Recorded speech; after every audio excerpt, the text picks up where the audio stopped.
வணக்கம் மக்களை, மீண்டும் ஒரு ஃபயர் காணொலியில் உங்களை சந்திப்பதில் மிக்க மகிழ்ச்சி. கிட்டத்தட்ட ஒரு 3-4 தடவை எடுத்து சாட்டிஸ்ஃபை ஆகாமல் டெலீட் பண்ணி திரும்ப இந்த காணொலி எடுத்துகிட்ருக்கேன்.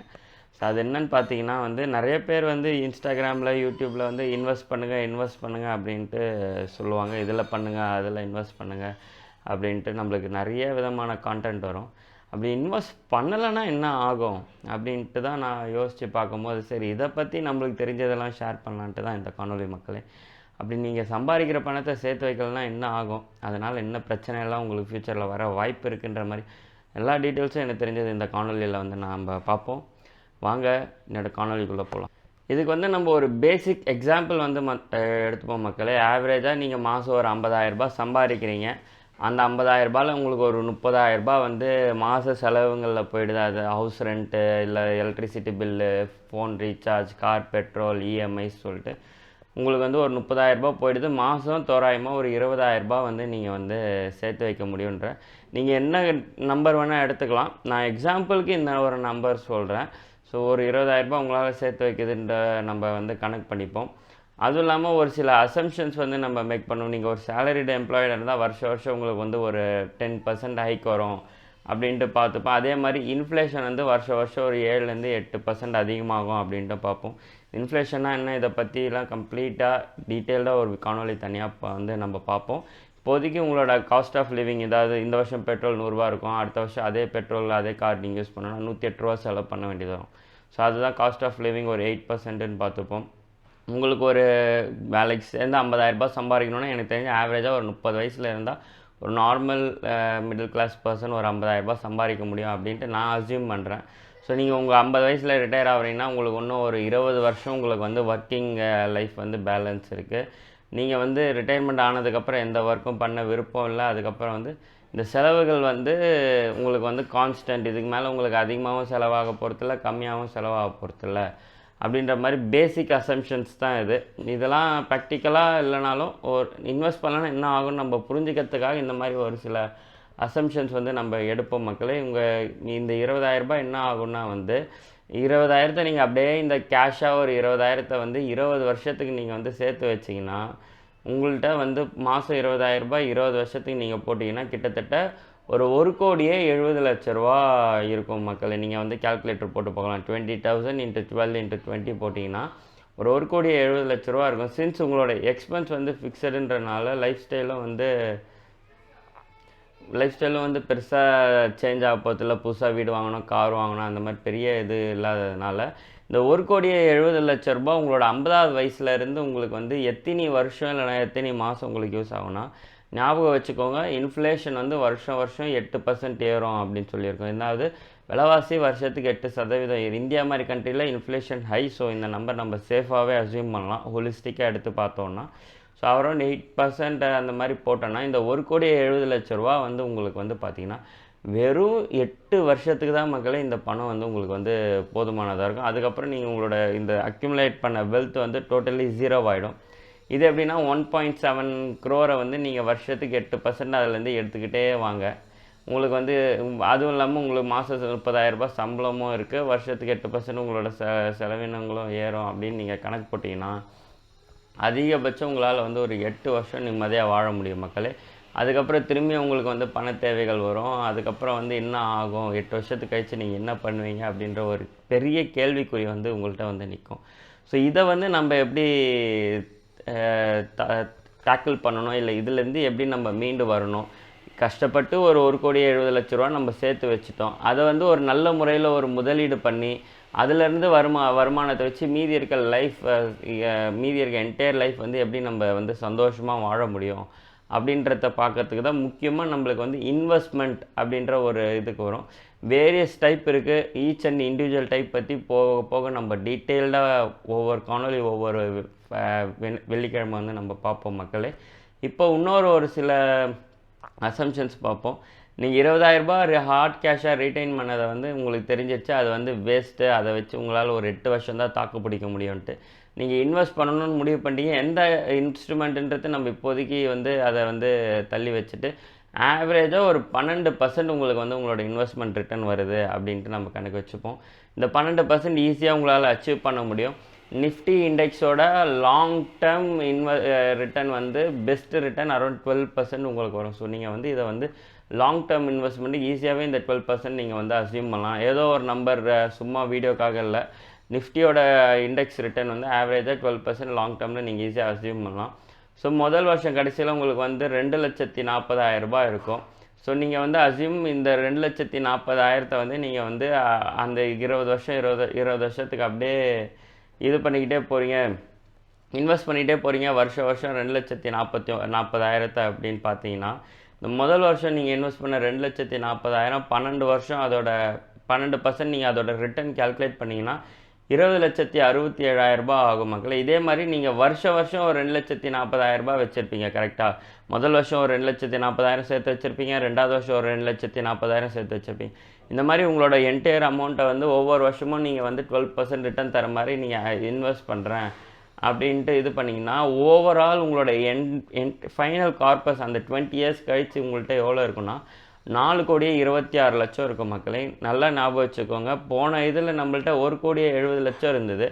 இப்போ வந்து வெறும் நம்ம அந்த பணத்தை வந்து ஒரு கரெக்டான முதலீடில் வந்து இன்வெஸ்ட் பண்ணுறனால கிட்டத்தட்ட 2.5 மடங்கு அதிகமாக நம்ம வந்து ரிட்டர்ன் வந்து சம்பாதிக்க முடியும் மக்களே. அதே பணத்தை வச்சு எதுவுமே பண்ணல, நம்ம கரெக்டான ஒரு இன்வெஸ்ட்மெண்ட் ஆப்ஷன் வந்து சூஸ் பண்ணலாம். இதிலே உங்களுக்கு தெரிஞ்சிடும் இந்த 4,26,00,000ன்றது உங்களுக்கு வந்து ஈஸியாகவே வந்து இன்வெஸ்ட் பண்ணால் தான் உங்களால் வந்து ஒரு பெட்டர் ரிட்டர்ன், ஒரு பெட்டர் ஃப்யூச்சர், ஒரு பெட்டர் ரிட்டையர்மெண்ட் லைஃப் வந்து உங்களுக்கு இருக்குன்றது இதை வச்சே நம்ம வந்து ஈஸியாக அசியூம் பண்ணிக்கலாம். இப்போ இங்கேருந்து நம்மளோட கொஸ்டினை வந்து ஆரம்பிப்போம். ஏன் இன்வெஸ்ட் பண்ணணும்? நம்ம காஸ்ட் ஆஃப் லிவிங் வருஷம் நம்ம என்ன தான் தலைகீழ நின்று தண்ணி குடித்தாலும் ஏறிக்கிட்டே தான் இருக்கும். ஸோ நம்ம சேம் லைஃப்பை மெயின்டைன் பண்ணணுன்னாலும் வந்து நம்ம வந்து வருஷம் அதிகமாக சம்பாதிக்க வேண்டியது வரும் நம்மளுக்கே தெரியாமல். ஃபார் எக்ஸாம்பிள் பெட்ரோல் ப்ரைஸாக இருக்கட்டும், அப்புறம் வந்து ஃபியூவல் ப்ரைஸாக இருக்கட்டும், அதுக்கப்புறம் கேஸ் ப்ரைஸாக இருக்கட்டும், காய்கறி விலையாக இருக்கட்டும், நம்மளே அறியாமல் வருஷம் இந்த பொருட்களோட விலை ஏறிட்டே இருக்கும். மெடிசன் எக்ஸ்பென்ஸு, ஸ்கூல் எஜுகேஷன், அந்த மாதிரி நிறைய விஷயம் வந்து இந்த இன்ஃப்ளேஷனுக்கு வந்து கான்ட்ரிபியூட் பண்ணுது. ஸோ இன்ஃப்ளேஷனை விட அதிகமாக நம்மளால் வந்து சம்பாதிக்க முடிஞ்சால் தான் சேம் ஸ்டாண்டர்ட் ஆஃப் லிவிங்கை வந்து அட்லீஸ்ட் நம்மளால் வந்து மெயின்டைன் பண்ண முடியும். ரெண்டாவது விஷயம் வந்து உங்களோட ஒரு வெல்த் வந்து க்ரியேட் பண்ணுறதுக்கு, நம்மளுக்கு இல்லைனாலும் நம்மளோட அடுத்த தலைமுறை நல்லா இருக்கணும்ன்ட்டு ஒரு அமௌண்ட்டு வந்து அவங்களுக்காக வந்து சேர்த்து வச்சு அந்த வெல்த்தை வந்து அக்யூமுலேட் பண்ணுறதுக்காக வந்து கண்டிப்பாக நம்ம இன்வெஸ்ட் பண்ணோம். மூணாவது விஷயம் வந்து நம்ம இப்போ ஒரு 1 BHKல இருக்கோம், ஒரு இன்வெஸ்ட் பண்ணி கரெக்டான இன்வெஸ்ட் பண்ணோன்னா ஒரு 2 BHK வீடு இல்லை ஒரு பெட்டர் ஸ்டாண்டர்ட் ஆஃப் லிவிங். இப்போ நார்மலாக ஒரு ஹாஸ்பிட்டல் போய் நான் மெடிசன் பார்க்குறேன்னா ஒரு ஹையர் குவாலிட்டியாக ஹையர் ஸ்டாண்டர்ட் ஆஃப் ஹாஸ்பிட்டலில் போகலாம், இல்லை ஹையர் ஸ்டாண்டர்ட் உள்ள எஜுகேஷன் ஸ்கூலில் சேரலாம் நம்ம பசங்களை, இல்லைனா நம்ம ஃப்யூச்சர் ஜென்ரேஷனுன்றதுக்காக நீங்கள் வந்து இன்வெஸ்ட் பண்ணணும் மக்களே. ஸோ இதெல்லாம் தான் 3 மெயின் ரீசன்ஸ் நீங்கள் இன்வெஸ்ட் பண்ணுறது. ஸோ இதெல்லாம் ஓகே பண்ணுவேன், ஏன் இன்வெஸ்ட் பண்ணணுன்றது கிளியராக புரிஞ்சிருச்சு, இன்வெஸ்ட் பண்ணலன்னா என்ன ஆகுன்றதும் புரிஞ்சிருச்சு. எங்கெல்லாம் இன்வெஸ்ட் பண்ணலாம் அப்படின்ட்டு பார்த்தீங்கன்னா இன்வெஸ்ட்மெண்ட்டு நீங்கள் போயிட்டாலே அதில் ஒரு ரிஸ்க் இருக்குது மக்களே. உங்களோட பணம் வந்து 0 ஆகிறதுக்கான வாய்ப்புகள் எல்லாமே இருக்குது. ஸோ நம்ம என்ன பண்ணணும்னா நம்மளுக்கு உடனடி தேவையில்லாத பணத்தை மட்டும்தான் மக்களே நம்ம இன்வெஸ்ட் பண்ணணும். அதனால தான் இன்வெஸ்ட்மெண்ட் எப்போவுமே நம்ம லாங் டேர்ம் பர்ஸ்பெக்டிவில் இருந்தால் மட்டும்தான் மக்களே வந்து பார்க்கணும். அப்படி நீங்கள் லாங் டேர்ம் பர்ஸ்பெக்டிவில் பார்க்குறீங்கன்னா ஒரு 4 டிஃப்ரெண்ட் டைப்ஸ் ஆஃப் இன்வெஸ்ட்மெண்ட் இருக்குது. ஒன்று வந்து fixed income securities, for example bonds, government பாண்ட்ஸாக இருக்கட்டும், well established public company, private கம்பெனியோட பாண்ட்ஸாக இருக்கட்டும். ஸோ இது வந்து பார்த்தீங்கன்னா ஃபிக்ஸட் இன்கம் செக்யூரிட்டிஸ்னுவாங்க. எக்ஸாம்பிள் ஃபிக்ஸட் டெபாசிட்டை வந்து உங்களுக்கு ஃபிக்ஸட் இன்கம் தான். 100% உங்களோட இந்த அமௌண்ட்டு 7% எஃப்டி ரிட்டர்ன்னா 100% உங்களுக்கு வந்து அந்த 7% ரிட்டர்ன் வந்து உங்களுக்கு கொடுத்துருவாங்க. அதுதான் ஃபிக்ஸட் இன்கம் செக்யூரிட்டிஸ். நீங்கள் கவர்மெண்ட் பாண்டோ இல்லைனா கவர்மெண்ட் பாண்ட்ஸோ இல்லைனா well established private company bonds like companies like Infosys, TCS, இந்த மாதிரி கம்பெனிஸ் பாண்ட் ரிலீஸ் பண்ணால் அதிலெல்லாம் இன்வெஸ்ட் பண்ணிங்கன்னா உங்களோட கேபிட்டல் வந்து இதுவாகிறதுக்கான வாய்ப்பே இல்லை. ஏன்னா ரொம்ப நம்பகத்தன்மையான கம்பெனிஸ், நம்பகத்தன்மையான விஷயங்கள். அதனால் ஃபிக்ஸட் இன்கம் செக்யூரிட்டிஸ் நீங்கள் ட்ரை பண்ணலாம். ஈக்விட்டின்றது ஷேர் மார்க்கெட், கம்பெனிஸில் பப்ளிக்காக லிஸ்ட் ஆகிருக்க companies, example TCS, Infosys, ITC, Tata Consumer, Tata Motors, Tata Steel அப்படின்ற மாதிரி பப்ளிக்காக லிஸ்ட் ஆகிருக்க கம்பெனியோட ஷேர்ஸ் வந்து நீங்கள் வந்து வாங்கலாம். மூணாவது வந்து most common type of investment in India வந்து ரியல் எஸ்டேட். சொந்தமாக நிலமோ சொந்தமாக வந்து வீடு வாங்கி வாடகை விடுறது, இல்லைனா ஒரு கமர்ஷியல் ப்ராப்பர்ட்டி வந்து வாடகை விடுறது. ஸோ அந்த மாதிரி ஒரு விஷயம் மூணாவது ஆப்ஷன். நாலாவது வந்து இந்தியாவில் இருக்க பெரும்பாலானவங்களுக்கு தெரிஞ்ச option gold or commodities. Mostly நம்ம இந்தியன் மக்கள் வந்து பார்த்திங்கன்னா கமாடிட்டிஸில் வந்து கோல்டு தான் நம்ம வந்து ப்ரிஃபர் பண்ணுவோம். ஸோ நீங்கள் வந்து தங்கத்துலேயும் வந்து முதலீடு பண்ணலாம். தங்கம் வந்து அந்த இன்ஃப்ளேஷனை ஆன் பார் வச்சுக்கிறதுக்கு உங்களுக்கு வந்து 100% உதவும். ஸோ அதனால் நீங்கள் வந்து தங்கத்துலேயும் வந்து நீங்கள் முதலீடு பண்ணலாம். ஸோ இந்த 4 இதுவும் வந்து டக்குன்னு என்னென்னு பார்த்துருவோம். இன்வெஸ்ட்மெண்ட், இந்த ஃபிக்ஸட் இன்கம் செக்யூரிட்டின்றது உங்களோட பிரின்சிபல் அமௌண்ட் வந்து சேஃப்னு சொல்லிட்டு கன்சிடர் பண்ண முடியும். ஸோ இது லெஸ் ரிஸ்க்குன்றனால இதில் வர அந்த ரிட்டர்னும் வந்து கொஞ்சம் கம்மியாக தான் இருக்கும். ஆவரேஜாக எஃப்டிஸ் வந்து இப்போ இன்ஃப்ளேஷன் அதிகமாக இருக்கனால அரௌண்ட் 7% வருது. ஆவரேஜாக 5 to 6% எஃப்டிஸ் வரும். கவர்மெண்ட் பாண்ட்ஸும் வந்து அரௌண்ட் 5 to 6% வரும். அப்புறம் கார்ப்பரேட் பாண்ட்ஸ் நான் சொன்ன மாதிரி வெல் எஸ்டாப்ளிஷ் ப்ரைவேட் கம்பெனிஸ் வந்தோட பாண்டை ரிட்டர்ன் வந்து அரௌண்ட் 9 to 10% வரும். ஸோ வந்து உங்களுக்கு இந்த மாதிரி உங்களோட பிரின்சிபல் வந்து எனக்கு சேஃபாக இருக்கணும், என்னோடய பணம் வந்து குறையக்கூடாது அப்படின்னு நினச்சிங்கன்னா நீங்கள் வந்து ஃபிக்ஸட் இன்கம் செக்யூரிட்டிஸ் போகலாம். ஈக்விட்டி நான் ஏற்கனவே சொன்ன மாதிரி என்எஸ்சி பிஎஸ்சியில் வந்து நீங்கள் வந்து இண்டிவிஜுவல் கம்பெனிஸோட ஷேர் வாங்கலாம். அதே மாதிரி நான் சொன்ன மாதிரி ஆவரேஜ் நிஃப்டியோட லாங் டேர்ம் ரிட்டர்ன் சிஏஜிஆர் வந்து பார்த்தீங்கன்னா around 12% in last 15 to 20 years. So ஈஸியாக வந்து நீங்கள் வந்து இது பண்ணலாம். அதே நீங்கள் இண்டிவிஜுவல் கம்பெனிஸ் போனீங்கன்னா அரௌண்ட் 20%க்கு மேலேயே வந்து நீங்கள் இது பண்ணலாம். ஆனால் ரிஸ்க் அதிகம். The more the return the more the risk, simple concept மார்க்கெட்டில் சொல்லுவாங்க. நீங்கள் அதிக ரிட்டர்ன் எதிர்பார்த்தீங்கன்னா அதிகமாக ரிஸ்க் எடுக்கணும் அப்படின்றத வந்து நீங்கள் தெரிஞ்சுக்கோங்க. ரியல் எஸ்டேட் பற்றி நம்மளுக்கு சொல்ல வேண்டிய வாய்ப்பு இதுவே இல்லை. பெரும்பாலான எல்லாருக்குமே தெரியும். ரியல் எஸ்டேட், ரெண்டல் இன்கம்மாக இருக்கட்டும், ரெசிடென்ஷியல் ப்ராப்பர்ட்டி வாங்கலாம், கமர்ஷியல் ப்ராப்பர்ட்டி வாங்கலாம், இல்லை நீங்கள் லேண்ட் வாங்கி செல் பண்ணலாம். ஸோ இதெல்லாம் வந்து ரியல் எஸ்டேட்லேருந்து உங்களுக்கு வந்து வரக்கூடிய இன்கம். அதுக்கப்புறம் பார்த்தீங்கன்னா நான் சொன்ன மாதிரி கோல்டு வந்து நான் முன்னவே சொன்ன மாதிரி ஆவரேஜாக இன்ஃப்ளேஷனை பீட் பண்ணுற அளவுக்கு அதோட சிஏஜிஆர் இருக்கும். இப்போ இன்வெஸ்ட் பண்ணணும்னு நம்ம வந்து முடிவு பண்ணிட்டோம். இன்வெஸ்ட் பண்ணுறதுக்கு முன்னாடி நம்ம தெரிஞ்சுக்க வேண்டிய விஷயம் வந்து நான் திரும்ப சொல்கிற மாதிரி ரிஸ்க் அண்ட் ரிட்டர்ன் மக்களே. The more the risk the more the return. So நீங்கள் அதை வந்து கண்டிப்பாக வந்து ஞாபகம் வச்சுக்கணும். 20% 30%க்கு ஆசைப்பட்டிங்கன்னா உங்களோட பிரின்சிபல் அமௌண்ட்டு காலி ஆகிறதுக்கான வாய்ப்புகள் எல்லாமே இருக்குது. அதுக்கப்புறம் வருத்தப்பட்டு ஒன்றும் பிரயோஜனம் இல்லை. அதே ஃபிக்ஸட் இன்கம் செக்யூரிட்டிஸ் வந்து உங்களோட பிரின்சிபலை வந்து சேஃபாக வந்து லாக் பண்ணி வைக்கும். பட் இன்ஃப்ளேஷனை பீட் பண்ணுறதுக்கு அது வந்து ஒரு பெஸ்ட் இன்ஸ்ட்ருமெண்ட்டான்னு கேட்டிங்கன்னா கண்டிப்பாக இல்லை அப்படின்ட்டு தான் வந்து சொல்லுவேன். நீங்கள் டேரெக்டாக ஈக்விட்டிலையும் இன்வெஸ்ட் பண்ணலாம். பட் ஈக்விட்டியில் ரிட்டர்ன் அதிகம்னு நீங்கள் நினைப்போம். ஆனால் வந்து கரெக்டான கம்பெனி கரெக்டான ப்ரைஸில் வந்து நீங்கள் வாங்கணும். ஸோ அந்த ரிஸ்க் வந்து உங்களுக்கு வந்து டேரெக்ட் ஈக்விட்டியில் இருக்குது. ரியல் எஸ்டேட் இன்வெஸ்ட்மெண்ட் வந்து பார்த்திங்கன்னா ஹை கேஷ் வேல்யூ கொண்ட இன்வெஸ்ட்மெண்ட் மக்களே. நினச்சோடனே நம்மளால் போய்ட்டு ஒரு ரியல் எஸ்டேட் வாங்கிட முடியாது, இல்லை வித்துட முடியாது. ஸோ ஹை கேஷ் புழங்குற வந்து இன்வெஸ்ட்மெண்ட் வந்து ரியல் எஸ்டேட்.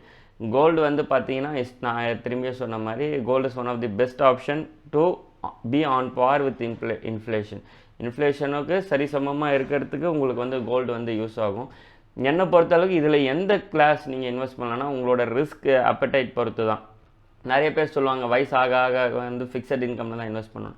அப்படிலாம் கிடையாது மக்களே. நீங்கள் உங்களோட ரிஸ்க் என்ன, டாலரன்ஸ் என்ன, உங்களால் எந்த அளவுக்கு உங்களோட பிரின்சிபலை லூஸ் பண்ணுறதுக்கான தைரியம் வந்து உங்களுக்கு இருக்குது அப்படின்ட்டு வந்து பார்த்துக்கோங்க. மினிமம் என்னை பொறுத்தளவுக்கு ஒரு ஆவரேஜ் ஃபேமிலி ஒரு 50 சவரன் கோல்டு, ரொம்ப பெருசாக தெரியும், மாதம் ஒவ்வொரு கிராம் எடுத்தால் கூட நம்மளுக்கு இல்லைனாலும் நம்ம அடுத்த தலைமுறைக்கு நம்ம சேர்த்து வைக்கணும்னு நினச்சி ஒரு மினிமம் ஒரு 50 சவரன் கோல்டு மினிமம் சொல்கிறேன். நான் கஷ்டம்தான் நார்மல் நம்மளோட மிடில் கிளாஸ் ஃபேமிலிக்கு. பட் முடிஞ்ச அளவுக்கு மாதத்துக்கு 1 கிராமோ இல்லை 2 மாதத்துக்கு 1 கிராமோ இல்லை வருஷத்துக்கு ஒரு சவரனோ அந்த மாதிரி நம்ம வந்து எடுத்து வைப்போம். அதுக்கப்புறம் பார்த்தீங்கன்னா if you are interested in real estate go for commercial rentals. Residential rental yield வந்து அந்தளவுக்கு பெருசாக இருக்காது. Commercial rental yield are far better. So நீங்கள் ஒரு ரியல் எஸ்டேட் பண்ணுறீங்கன்னா கமர்ஷியல் பில்டிங் கட்டி ரெண்ட் விட ட்ரை பண்ணுங்கள். ஈக்விட்டி இன்வெஸ்ட்மெண்ட் போகிறீங்கன்னா the best company at the best price அப்படின்னும். பட் ரிஸ்க் ரொம்பவே அதிகம். ஃபிக்ஸட் இன்கம் செக்யூரிட்டிஸ் நான் பெருசாக ப்ரிஃபர் பண்ண மாட்டேன். பட் நானும் ஷார்ட் டேர்ம் இன்வெஸ்ட்மெண்ட்டுக்கு 1 or 2 year இன்வெஸ்ட்மெண்ட்டுக்கு ஃபிக்ஸட் இன்கம் செக்யூரிட்டிஸ் வந்து ப்ரிஃபர் பண்ணியிருக்கேன். அதுலேயும் இன்வெஸ்ட் பண்ணியிருக்கேன் பாஸ்ட்டில். ஸோ இப்போதைக்கு என்கிட்ட எந்த ஃபிக்ஸட் இன்கம் செக்யூரிட்டியும் இப்போதைக்கு ஓப்பனில் இல்லை. பட் பாஸ்ட்டில் வந்து நான் இன்வெஸ்ட் பண்ணியிருக்கேன். ஸோ இதில் உங்களோட ரிஸ்க் எந்த அளவுக்கு இருக்குது அப்படின்றத ஏற்ற மாதிரி நீங்கள் வந்து இன்வெஸ்ட்மெண்ட் பண்ணுங்க மக்களே. ஸோ இப்போ நம்மளுக்கு புரிஞ்சிருக்கோம் இன்வெஸ்ட்மெண்ட்னா என்ன, இன்வெஸ்ட்மெண்ட் பண்ணலன்னா என்ன ஆகும், என்ன மாதிரி பிரச்சனைகள்லாம் நம்மளுக்கு ஃப்யூச்சரில் வரும்ன்ற கம்ப்ளீட் ஒரு தெளிவு வந்து நம்மளுக்கு இந்த காணொலி மூலமாக உங்களுக்கு கிடச்சிருக்கும்னு நான் நம்புகிறேன் மக்களே. இதே மாதிரி நம்ம ஃபைனான்ஸ் ரிலேட்டட் கான்டென்ட் வந்து நிறைய போட்டிருக்கோம். ஸோ அந்த பிளேலிஸ்ட் லிங்க் வந்து உங்களுக்கு கீழே டிஸ்கிரிப்ஷனில் தரேன். இந்த காணொலி உங்களுக்கு பிடிச்சிருக்கும்னு நினைக்கிற மக்களே. இந்த காணொலி உங்களுக்கு பயனுள்ளதாக இருக்கும்னு நான் நம்புகிறேன். இதே மாதிரி மீண்டும் வேறு ஒரு தருணத்தில் வேறு ஒரு காணொலியில் உங்களை நான் சந்திக்கிறேன் மக்களே. நமது சாகசங்கள் தொடரும், காத்திருங்கள். நன்றி, வணக்கம். இன்ஸ்டாகிராமில் ஃபாலோ பண்ணால் போய் ஃபாலோ பண்ணுங்கள். உடனுக்குடன் ட்ராவல் அப்டேட்ஸ், ரீல்ஸ், போஸ்ட் எல்லாமே இன்ஸ்டாகிராமில் வந்துட்டுருக்கு. நம்ம மற்ற ட்ராவல் பிளேலிஸ்ட் லிங்க்கும் கீழே டிஸ்கிரிப்ஷனில் தரேன். நம்ம ஃபைனான்ஸ் ரிலேட்டட் பிளேலிஸ்ட் லிங்க்கும் கீழே டிஸ்கிரிப்ஷனில் தரேன். மறக்காமல் போய் செக் பண்ணி பாருங்கள். எல்லா லிங்க்கும் உங்களுக்கு வந்து கீழே டிஸ்கிரிப்ஷனில் இருக்குது.